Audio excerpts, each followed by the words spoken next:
Bonjour à tous, bien content de vous retrouver cette semaine de la pâte à pizza. Je vais vous montrer comment je pratique en fait pour faire une pizza à la maison en essayant de ne pas être trop compliqué. Bien souvent j'ai remarqué que les pizzaiolos utilisent des farines vraiment spéciales. Alors je vais pas jusque là, c'est quelque chose d'à la fois qualitatif mais pas autant qu'eux et qui vous amène à faire des choses quand même très très bonnes. Voilà, donc pesez tous les ingrédients, vous mélangez le tout et pétrissage pendant 10 minutes en première vitesse de façon à ce que votre appareil puisse rester vivant le plus longtemps possible, si on peut dire. Alors, pour parler un petit peu de cette recette, donc c'est une pâte à pain entre guillemets améliorée. J'ai enlevé un petit peu d'eau, 100 g d'eau pour remplacer par 100 g d'huile d'olive. Quelle différence? Est-ce qu'on sent l'huile d'olive au goût? En fait non, du fait que les pizzas, une fois qu'elles sont bien chargées en garniture, eh bien l'huile d'olive, ma foi, on la sent pas trop, voire pas du tout. Par contre, ça vous fait une pâte qui est bien souple une fois cuite, c'est-à-dire que les trottoirs, hein, comme on les appelle, les bords, sont très cassants quand il n'y a pas d'huile d'olive dedans, et si vous mettez de matière grasse, eh bien ça devient un petit peu plus onctueux. Voilà la différence majeure.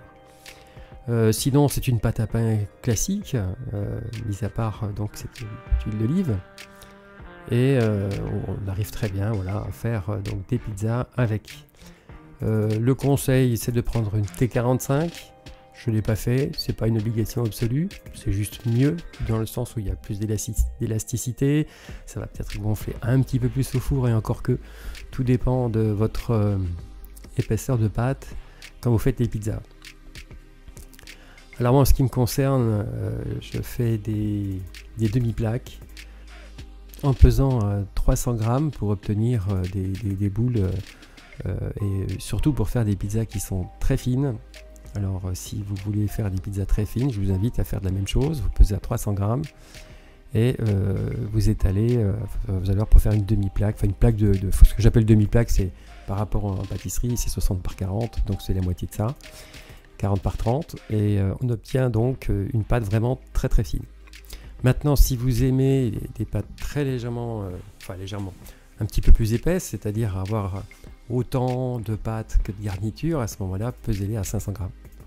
J'ai fait ça très longtemps, et puis un jour, j'ai préféré manger des pizzas plus fines, alors que pendant longtemps, j'ai préféré justement le contraire. Voilà, donc ça vous donne des bases pour faire les choses selon votre goût.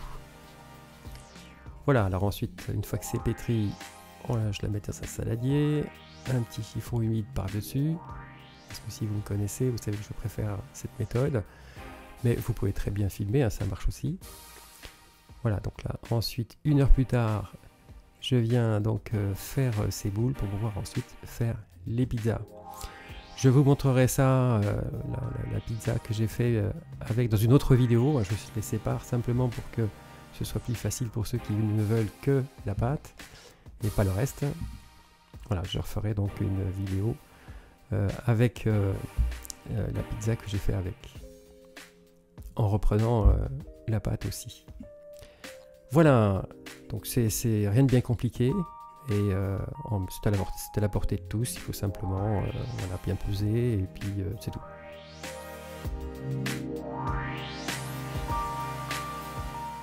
Voilà, donc là je voulais vous montrer donc les bords. Ça lève bien que ce soit très fin. On a quand même des petits rebords bien craquants, mais sans que ce soit des casse-dents. Voilà, c'est affaire de goût là aussi. Si vous voulez des choses bien qui au contraire sont bien craquants, alors ne mettez pas d'huile d'olive. Je vous remercie de m'avoir suivi, je vous souhaite une très bonne journée et à très bientôt pour une prochaine vidéo. Salut!